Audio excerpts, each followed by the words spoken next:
Hello bachcho, let's read the question. So the question says, read the passage given below. The Battle of Chancellorsville, one of the most famous battles of the Civil War, took place in Virginia in the spring of 1863. For months, two armies had been stacked out on the opposite banks of a narrow river. The Confederate troops were led by perhaps most revered military tactician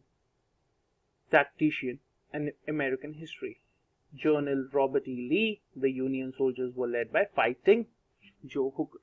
In appearance, personality, and lifestyle, these men were nearly perfect opposites.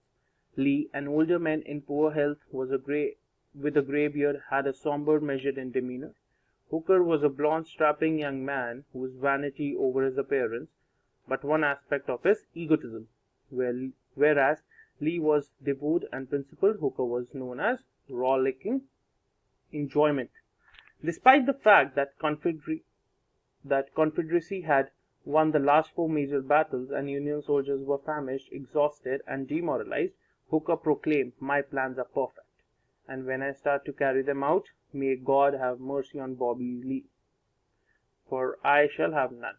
Why, aside from a prosperity for narcissism, was Hooker so confident? Hooker had used spies, analysts, and even hot air balloons to compile a vast amount of intelligence about Lee's army. He had discerned, for example, that Lee had only 61,000 men to Hooker's own 134,000.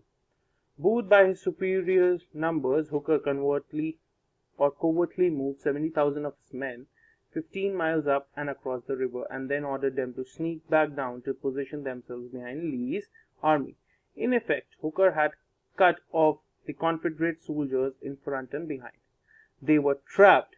With this advantage, Hooker became convinced that Lee's only option was to retreat the Richmond, thus assuring a Union victory. Yet Lee, despite his disadvantage of both numbers and position, did not retreat. Instead, he moved his troops into position to attack. Union soldiers who tried to warn Hooker and Lee was on the offensive were dismissed as cowards. Having become convinced that Lee had no choice but to retreat, Hooker began to ignore reality. When Lee's army attacked the Union soldiers at 5 p.m., they were eating supper, completely unprepared for battle. They abandoned their rifles and fled as Lee's troops came shrieking out of the brush. Outdrawn against all odds, Lee won the Battle of Chancellorsville, and Hooker's forces withdraw in defeat. So this is a graph of casualties at the battle. Now, on the basis of your understanding of the passage, answer the following question. The contrast drawn between Lee and Hooker in paragraph 2 is intended to, option A, showcase the different backgrounds and personal histories of these two army soldiers. Option B, provide support for the idea that Lee had more virtuous person than Hooker and therefore better military commander. Option C, prove that two men with very different values could end up in similar positions of power. Option D, suggest that if Hooker had been more devout and principled, he might have not been outwitted by Lee. Implied that these men fundamentally differed in their approaches to nearly everything, including battle. Now बच्चों, अगर मैं passage की बात करूं, पहले हम passage को जरूर समझते हैं.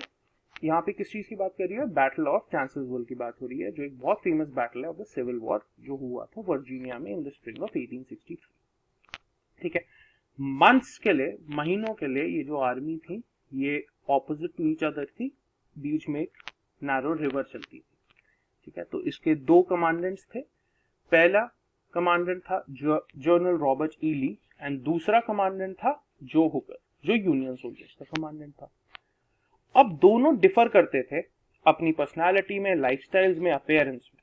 ठीक है, तो इसमें हमें बताया कि हुकर कैसा था, जो हुकर कैसा था, उसके क्या प्रिंसिपल्स थे, उसके क्या हावभाव थे, और दूसरा दिया हुआ है हमें रॉबर्ट ई ली का, उसकी क्या पर्सनालिटी थी, उसकी कैसी अपीयरेंस थी, उसका कैसा लाइफस्टाइल. ठीक है, तो जबकि हुकर के पास बहुत ज्यादा सोल्जर्स थे, पर he was very over confident, ये लिखा हुआ है इस क्वेश्चन में. तो अल्टीमेटली ली के ट्रूप ने एंटर किया एंड दे बीट और they defeated Lee's, sorry, Hooker को बीट करके ली की आर्मी ने जीत पाई. ठीक है, they defeated the other army. ठीक है, जैसे ली के troops came shrieking out of a brush, and they defeated Hooker's army. अब बच्चों अगर यहाँ पे क्वेश्चन पे बात की जाए तो पैराग्राफ 2 को इंटेंड कर रही है, तो यहाँ से हम पढ़ना शुरू करेंगे. इन appearance, personality and lifestyle these main were nearly perfect opposite. मतलब दोनों एक दूसरे से बिल्कुल मेल नहीं खाते थे, दोनों एक दूसरे के opposite. Lee an older man in poor health with grey beard had a somber, measured demeanor. Hooker was a blond, strapping young man whose vanity over his appearance was but one aspect of his egotism. Whereas Lee was devout and principled, Hooker was known as rollicking enjoyment. So अगर हम option A की बात करते हैं, showcase the different backgrounds and personal histories of these two enemy soldiers. तो अगर personal history की बात की जाए तो ऐसा तो कुछ हमने यूज नहीं किया, so this is absolutely wrong. Then option B, provide support for the idea Lee was a more virtuous person than Hooker. ऐसा कोई नहीं है कि किसी के अपीयरेंस से, किसी के लाइफस्टाइल से, किसी की पर्सनालिटी से ये पता चले कि एक कोई बेटर मिलिट्री कमांडर है एक दूसरे से, और इसमें बात भी नहीं की गई है. ठीक है. ऑप्शन सी, तो हम ऑप्शन बी को भी रिजेक्ट करते हैं. ऑप्शन सी की अगर मैं बात करूं, prove that two men with very different values could end up in similar positions. तो ये तो कहीं बात ही नहीं करी है, तो this is also rejected. Option D suggests that if Hooker had more devout and principle, he might have not been outwitted by Lee. ये ऑप्शन हो सकता था, but it is mentioned in the question कि paragraph 2 की बात करें तो paragraph 2 में हार और जीत का तो हमें पता ही नहीं चला, so we'll also reject that. So the correct answer would be option number E, which is imply that these men fundamentally differed in their approaches nearly everything, including battle. The correct option is option number E.